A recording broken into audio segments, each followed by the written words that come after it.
예, 에이펙 정상회의를 일주일 앞둔 어제 북한이 탄도미사일을 발사했습니다. 이번 도발이 북미 정상의 깜짝 회동 가능성이 제기된 상황에서 어떤 영향을 미칠지 주목되고 있습니다. 한편 한미가 오늘 새벽 워싱턴 DC에서 무역 합의를 최종 도출하기 위한 막바지 협상을 벌였는데요. 관련 내용들 홍현익 전 국립외교원장과 함께 이야기 나눠보겠습니다. 어서 오십시오. 안녕하십니까? 예, 안녕하십니까? 김용범 대통령실 정책실장과 김정관 산업통상부 장관이 다시 워싱턴에 갔습니다. 네. 하워드 러트닉 미 상무장관과 2시간 가까이 만나서 남은 쟁점에 대해 이야기를 했고 일부 부분에 있어서 지금 진전이 있었다고 했지만 그래도 끝날 때까지 끝난 게 아니다라고 입장을 내놨습니다. 네. 끝난 게 아니죠. 아직 합의가 안 됐으니까. 지금 합의를 서두를 필요가 없습니다. 제일 중요한 거는 이 두 분이 김용범 정책실장님하고 김정관 산업부 장관 이 두 분이 거의 미국에서 돌아온 지 2, 3일 만에 다시 또 갔거든요. 그렇죠. 얼마나 피곤하겠어요. 저도 미국 갔다 오면 진짜 피곤한데 다시 또 갔으니까 거의 정말 초인적인 의지를 발휘해서 협상을 했을 텐데 다행히 좀 진전은 있지만 예. 이 사안이 워낙 중요하고 예. 왜냐하면 우리 외환보유고가 4,200억 달러 정도 되는데 3,500억 달러라는 건 83%를 미국식 요구에 따르면은 초기에 그 3,500억 달러 다 집어넣으려는데 그렇죠. 우리가 도저히 할 수가 없는 거거든요. 이게 우리 GDP 1년 우리 총 생산의 20%에 해당되는 돈이고요. 우리나라 국가 예산의 70%에 해당되는 돈이에요. 너무나 큰 돈이기 때문에 미국에서도 지금 이게 과연 가능하겠냐 이런 얘기도 나오고 있습니다만 예. 어쨌든 간에 지금 제일 큰 문제가 3,500억 달러가 금액도 크지만 내용 자체가 처음에는 우리가 보증을 쓰는 건 돈이 움직이질 않는 거거든요. 보증을 쓰거나 아니면 대출을 하는 거를 95%하고 5%만 현찰로 투자한다 이렇게 돼 있어. 우리는 그렇게 알고 있었는데 예. 미국에서는 95%가 투자고 5%가 나머지다. 그러니까 이거 받아들이면 외환위기 갈 수밖에 없기 때문에 이 부분이 먼저 해소가 돼야 되고 또 하나는 두 번째로 좀 불공평하다고 보는 게 돈을 투자한 사람이 투자처를 정해야지 투자 받은 데서 마음대로 정하겠다는 거예요 지금. 그래서 이건 있을 수 없다. 이렇게 되면은 이게 이를테면 알래스카 같은데 지금 굉장히 험준한 산을 뚫고 막 사업을 해야 되는데 거기다 다 투자해야 돼. 다 날리면 하나도 우리 못 받는 거예요. 예. 그럼 우리는 국부가 그냥 다 날아가는데 어떻게 받아들입니까? 그리고 이익금도 미국이 훨씬 많이 가져가겠다. 근데 여러 가지가 있는데 네. 그래서 우리가 애초에 제기한 게 뭐였냐면은 그 통화 스와프를 하자. 우리 외환위기가 벌어질지 모르니까. 네네. 근데 지금 통화 스와프는 좀 뒷전으로 밀리고요. 왜냐하면 통화 스와프는 우리가 협상 카드로 쓴 것 같아요. 이거 한다고 해서 우리가 외환위기를 막을 수 있는 게 아니었던 걸로 지금 대체로 알려지고 있어서 그리고 통화 스와프란 건 한국은행하고 미 연준하고 하는 거예요. 미국 정부하고 연준하고는 전혀 그렇죠. 별개의 채거든요.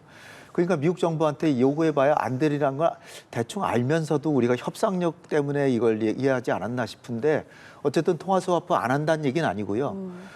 그거는 이제 뒤에 후속 조치로 3,500억 달러 이 어떻게 될 거냐 이런 걸 다 결정이 되면 거기에 맞춤형으로 통화 스와프는 나중에 할 것 이렇게 생각하시면 될 것 같습니다. 그럼 결국에는 지금 말씀하신 통화 스와프보다 어쨌든 이 투자 구조에 집중을 한다는 것인데 네. 이런 경우에는 어떤 방식이 최우선이 될까요? 물론 협상을 해야겠습니다만. 그러니까 사실 금액 자체를 줄이면 제일 좋죠. 그렇죠. 3,500억 달러가 아니라 1,500억 달러만 하면 1,500억 달러도 엄청난 돈 아닙니까? 그렇죠. 그런데 그거를 일시불로 어떤 기관을 정하면 거기다 그냥 집어넣으면 미국이 알아서 쓰겠다. 이런 식이거든요. 그래서 이거는 도저히 받아들일 수 없다라고 생각이 되고요. 그래서 이거를 이제 선불로 업프론트라 그래서 선불로 그냥 다 집어넣어놔라. 그럼 마음대로 뺏으겠다. 이렇게 트럼프 대통령 최대 자기들이 원하는 걸 얘기를 한 거겠죠, 물론. 그렇지만은 이거는 우리가 받아들일 수 없는 게 아니라 할 수가 없어요. 우리가 4,200억 달러지만 그게 현찰로 갖고 있는 게 아니거든요. 다 투자하고 있는 거예요. 다 국채를 사건 무슨 네. 뭐 장기 뭐 저 채권을 샀든 뭐 하든 주식을 사든 하여튼 전부 투자가 돼 있는 것이니까 이걸 달러로 바꿔야 되거든요. 그러니까 우리가 마련할 수 있는 돈이 1년에 아무리 많아야 500억 달러라는 거예요. 그래서 예. 예, 알겠습니다. 지금 이제 아무래도 에이펙 정상회의가 일주일 앞둔 시점이기 때문에 더더욱 이 관세 협상과 관련해서 관심이 쏠리고 있고 그 와중에 이제 트럼프 대통령 방한 전에 어제 이제 북한이 단거리 탄도미사일을 여러 발을 발사를 했습니다. 오늘 아침에 관련해서 새 무기 체계의 극초음속 비행체를 시험 발사했다라고 밝혔는데 김정은 위원장은 일단 참관하지 않은 것으로 알려졌는데 뭐 구체적인 미사일 기종이나 뭐 세부 재원에 대해서는 공개를 하지 않았습니다. 새로운 무기 체계라고만 했거든요. 어떻게 좀 해석하고 이해하겠습니까? 아마도 화성 11마로 예상이 되는데요. 화성 11마라고 하는 거는 지난 10월 10일 날 열병식 때 이렇게 그 열병을 했는데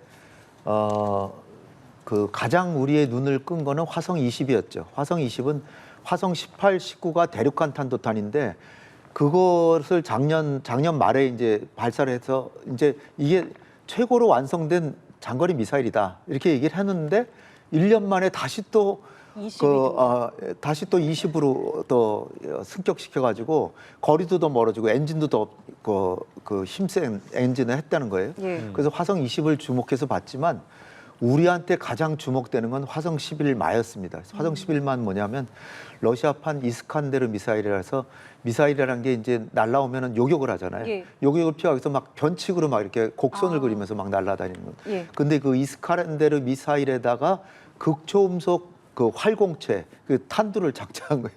그러니까 막 변칙으로 날라와서 마하5 소리 속도의 5배 속도로 날라오니까 북한에서 한국에 서울에 날라오는 미사일 지금 3분이면 날라오거든요. 2, 3분이면. 근데 더 빠르면 1, 2분에 날라오면 어떻게 막습니까? 근데 요격조차도 어려운 거고요. 그렇죠. 요격이 어려운 거죠. 요격이 어려운 어려운 거죠. 그러니까 선제 타격이란 게 우리가 많이 얘기를 하는데 선제 타격이란 게 그들이 자기네 훈련하러 가는지 우리를 타격하라는지 이걸 어떻게 알겠어요. 근데 우리가 먼저 선제 타격을 하면 북한을 먼저 공격하는 거거든요. 그럼 바로 전쟁이에요. 그러면 우리가 과연 그렇게 선제 타격할 수 있을까? 실제로 한번 생각을 해보세요. 선제 타격이란 건 거의 불가능하고 우리 쪽으로 날라오면 맞추는 건 얼마든지 이제 그건 당연히 해야죠. 네. 해야 되는데 준비 시간이 너무 짧은 거예요. 3분이면 날라오는데 언제 준비를 해요? 그런 상황인데 이게 또 더 빠르다니까. 그래서 이거를 어저께 우리 언론에 나오기로는 황해북도에서 쐈다 그러는데 예. 오늘 나온 거 보면 평양에서 쐈다 그럽니다. 그렇죠. 평양에서 그러니까 우리가 정확하게 파악을 못한 거죠. 평양에서 쏴가지고 함경북도에 떨어졌는데 이게 떨어진 것도 통상으로는 바다에 떨어뜨리는데 육지에 떨어뜨렸다는 네. 거고 사람들 살 거 아니에요. 그렇죠. 무슨 산도 많지만 그렇지만 위험하죠. 그런데 자기네들이 정확성을 자랑하기 위해서 일부러 육지에다 떨어뜨린 것 같아요. 그리고 대개 사거리를 보면 경주쯤 날라온다는 거예요.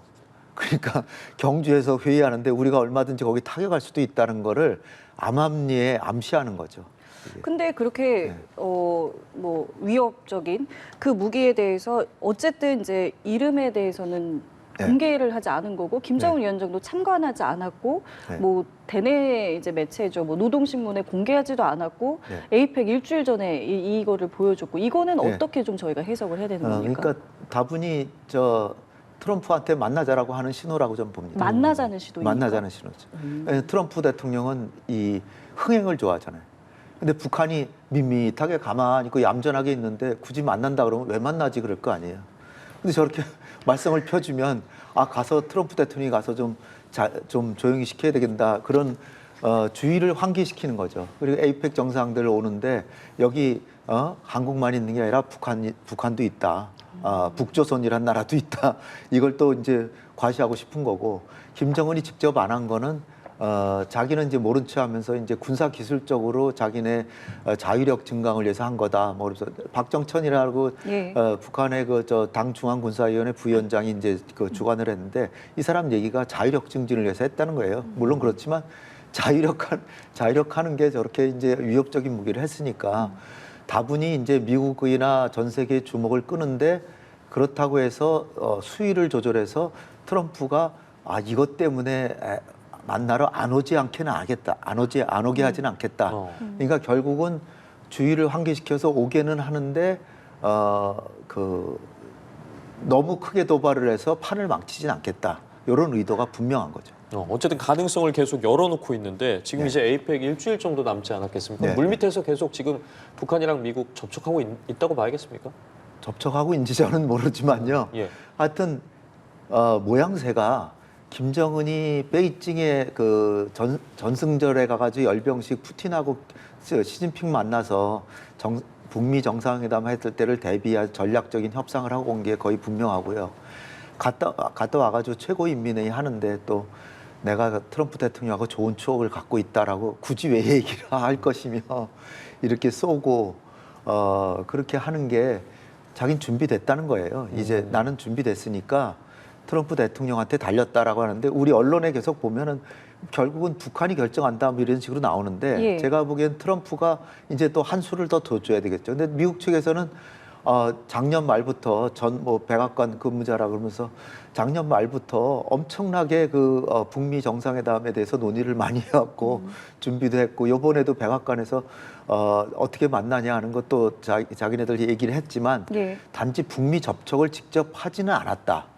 근데 2019년에도 트럼프하고 김정은이 만났을 때 문재인 대통령이 중재도 섰지만 트럼프가 일본에 와가지고선 거기서 SNS로 딱 김정은을 겨냥해서 내 서울에 가는데 혹시 뭐 만나고 싶으면 한번 볼까? 이랬더니 보겠다. 그게 30시간 이내에 다 이루어진 일이거든요. 지금까지 시간 아직 충분히 남았어요. SNS로 하면 김정은은 그것만 보고 있을 겁니다. 아마 제가 보기에는. 그리고 지금 유엔사라는 게 미국이 관할하잖아요. 유엔사에 27일부터 내달 1일까지 관람을 중지시켰어요. 왜 거길 왜 중지시키냐? 경주에서 회의를 하는데. 그리고 정상들도 전부 경주를 가잖아요. 근데 왜 거기에 그 참관을 왜 중지시키죠? 그런 게 다 이상하잖아요. 그런 게 제가 볼 때는 가능성은 굉장히 크다. 근데 딱 하나 이제 좀 걸리는 게 로지스틱스라고 이제 트럼프 대통령이 경주에 와서 판문점으로 가야 되는데 예. 가는 그 비행 경로가 헬리콥터 타기엔 좀 멀고 헬리콥터를 장거리 타면은 상당히 위험성이 있기 때문에 장거리는 잘 안 탄답니다. 그러니까 김해공항을 가가지고 오산으로 와서 오산에서 헬리콥터를 타고 가야 되는데 좀 번거롭잖아요. 예. 그 시간도 걸리고 그리고 트럼프 대통령이 29일 날 와서 30일 날 떠난다고 지금은 돼 있는데 그 다음 일정은 아직 없어요. 그러니까 얼마든지 저는 만날 수 있다라고 보는데 근데 이제 어쨌든 간에 1박 2일만 있다 그러면 좀 시간이 짧죠. 이런 걸 보면은 가능성이 커 보이지 않다라고 보는데 동기나 하는 모습들을 지금 움직이는 동향을 보면 거의 만나러 가는 쪽으로 가는 거 아닌가. 그리고 트럼프 대통령은 다자회담을 싫어하거든요. 예. 그러니까 저 다자회담 해가지고 아시아 저 태평양 연안에 있는 페루나 칠레 뭐 캐나다까지 다 오는 거예요. 멕시코 전부 다 오는데 미국만 빠지는 거거든요. 더군다나 여기까지 와서 빠지는데 괜히 어색하게 미국으로 돌아가느니 김정은을 만나면 얼마나 자기 스포트라이트가 자기한테 올 거 아니에요.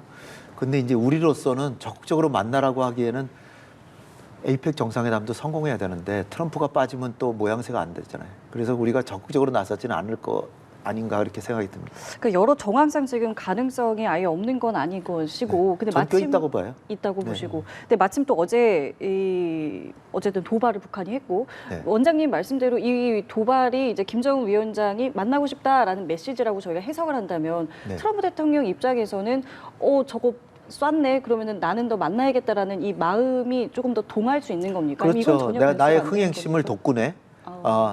김정은이 너무 얌전하게 있으면 재미가 없잖아. 근데 이제 단거리 미사일이거든요. 예. 중장거리면 일본이나 뭐 이런 데서 막 대대적으로 막 항의 성명, 비난 성명 할 텐데 그것도 아니고 미국하고 EU는 약간 이제 비난 성명을 하긴 했지만 그건 이거 의례적인 거고요. 예. 중국 같은 경우는 뭐 우리는 뭐 별 뭐 코멘트할 거리가 없다고 생각한다 뭐 이 정도로 얘기할 정도니까 일단 존재감을 과시하면서 만나자라는 메시지라고 봅니다. 그럼 러시아나 지금 우크라이나 관련해서 네. 전쟁이 좀 다시 또 여러 가지 변수들이 생기지 않았겠어요? 네. 이 부분도 좀 영향을 미쳤다고 봐야겠습니다. 우크라이나 전쟁은 여간해서 안 끝날 것 같다고 다들 그래요. 거기 특파원으로 갔다 온 사람들 제가 만나보면 전혀 끝날 분위기가 아니랍니다. 특히 미국은 끝내고 싶어 하는데 유럽에서 지금 미국이 주도해서 끝내려고 그러면 지금 현 상태나 우크라이나가 땅을 더 뺏기고 끝내야 되는데 유럽에서는 있을 수 없다는 거죠.